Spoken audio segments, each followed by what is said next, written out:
السلام عليكم ورحمة الله وبركاته. مرحبا بكم للرسامين المبتدئين. فيديو النهاردة ليهم منظر سهل وبسيط. في دقائق معدودة هنرسمه ونتعرف على بعض التقنيات ونراجع مع بعض الكلام اللي كنا بنقوله قبل كده.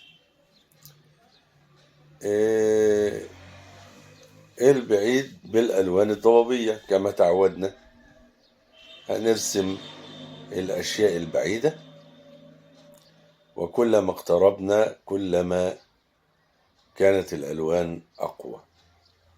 والنصيحة اللي بوصي بها دايما الرسامين المبتدئين: ابدأوا بمناظر بسيطة. ومعانا النهاردة المنظر اللي معانا ده منظر بسيط ممكن تبدأ بيه وتكرره مرة واتنين لحد ما تطلعه بالشكل المرضي. بعد كده زود على المنظر عنصر تاني، حط بيت، بعد كده اعمل مية، بعد كده اعمل السماء والسحب. يعني ابدأ بالمناظر السهلة والبسيطة، اتقنها، وبعد كده يعني تطرق لمناظر فيها تفاصيل أكتر وملامح أكتر. وزي ما احنا شايفين المنظر كله بالألوان الرصاصي، ولكن هنطعم اللوحة اللي معانا دي باللون البرتقالي تطعيمة خفيفة كده كما نشاهد ونرى. طبعا أنا دلوقتي بملأ مساحات بألوان مبدئية بدون ملامح، وبعد كده نرجع على كل مساحة ندي لها ملامحها. والملامح طبعا بتكون بلون فاتح شوية ولون أغمق شوية، بندي الظلال والأضواء. إزاي يا فنان؟ هنشوف مع بعض الآن إن شاء الله. ولاحظوا معايا الجزئية المهمة دي، اديت الإضاءة في نص الطريق باللون الأبيض، وبدأت أدمج الظل يمين وشمال في الأبيض. اللون الأبيض لما وضعته في نص الطريق هيحافظ على الإضاءة، مهما جيت عليه بالفرشاة بلون الظل هيفضل مضيء. اللون لما بتحط الأول بيحافظ على مكانه، وخاصة لما بنكون بنشتغل بالألوان طري على طري، الألوان كلها لم تجف، وأنا شغال في اللوحة مش هسيبها إلا لما أخلصها. فبنضع الإضاءة في مكانها والظلال في مكانها، اللون اللي بيتحط في مكانه بيحافظ على مكانه، ونبدأ ندمج الألوان في بعضها فبتظهر بشكل رائع، والدمج بيكون ناعم وجميل.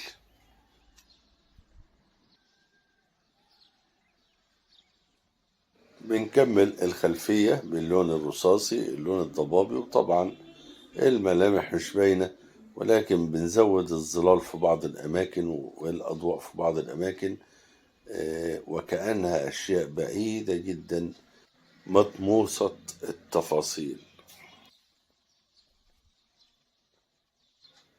هنا نضع بعض الإضاءة، وهنا أيضا يحدث تباين بين الأشياء وبعضها كأنها فراغات.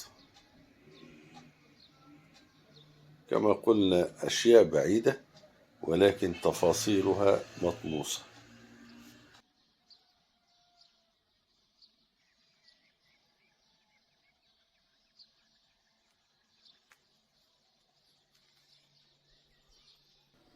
الأشياء البعيدة دي بنحاول نبهت ألوانها بشكل أكبر شوية لأنها بعيدة، وبننتهي من البعيد ده تماما حتى نبدأ في القريب بشكل مريح.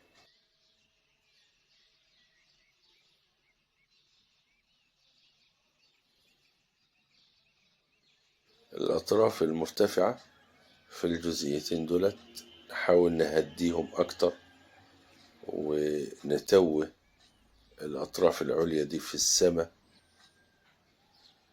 كي تعطيك مصداقية أكتر في البعد. ونزود الإضاءة اللي في الوسط في الجزئية المفتوحة بشكل أكبر شوية، امتداد الطريق.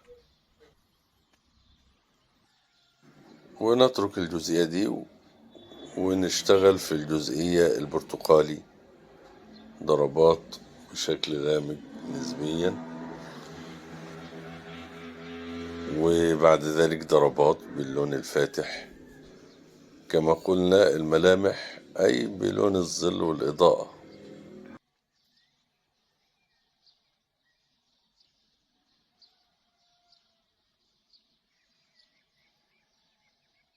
ونزود الإضاءة أكتر في الأطراف هكذا. والشجرة الكبيرة بنضع الأوراق قبل الجذع، لأن الجذع بيكون في أوراق بعيدة وأوراق متقدمة. احنا بنعمل الآن بنرسم الأوراق البعيدة، وبعد كده ندي الجذوع، وبعد كده ندي أو نرسم الأوراق القريبة. تابع معايا ولاحظ.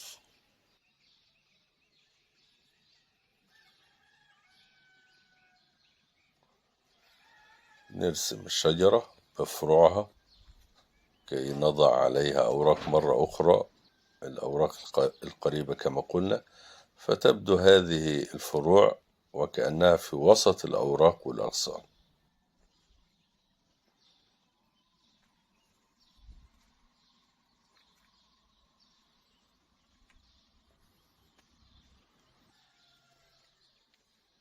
فروع بشكل عشوائي، ولكن بنراعي إن الفروع من الأطراف بتكون أدق طبعا.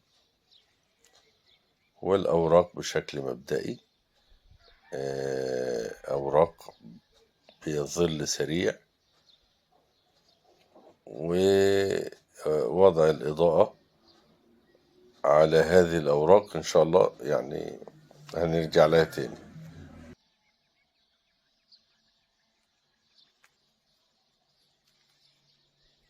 وضربات الأوراق بتكون ألسنة، وكل لسان طالع منه ألسنة. يعني الألسنة دي يعني الفروع، يعني فرع وطالع منه فروع كما نشاهد الآن.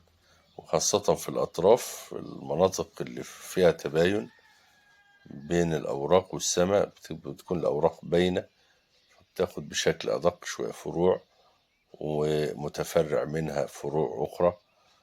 وكما قلنا هنرجع للشجرة تاني بأوراق مضيئة بشكل أكبر شوية، ولكن بعد ما ندي الأوراق أو النباتات القريبة، بعض كداوي النباتات القريبة وتاخد أطرافها باللون الفاتح بهذا الشكل، والفاتح بنفتحه أكتر وندي الأطراف العليا بشكل أكبر شوية في الإضاءة هكذا،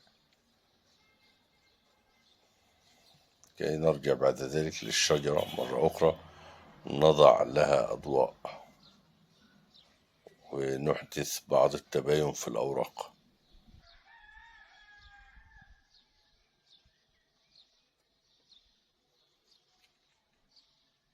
الأوراق المتساقطة نضع عليها أيضا أضواء هكذا،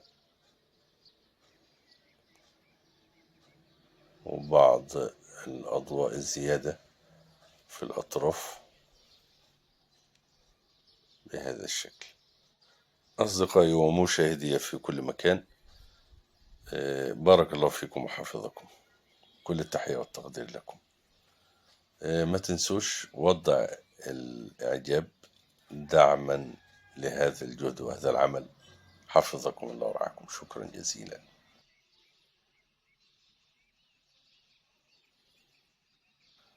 في البعد هنا هنرسم بعض الأشجار البعيدة، فروع الأشجار هكذا هنا وهنا. في أطراف الفروع على الشمال دي هنزود أيضا الأوراق، ولكن بلون ضبابي أيضا مناسب.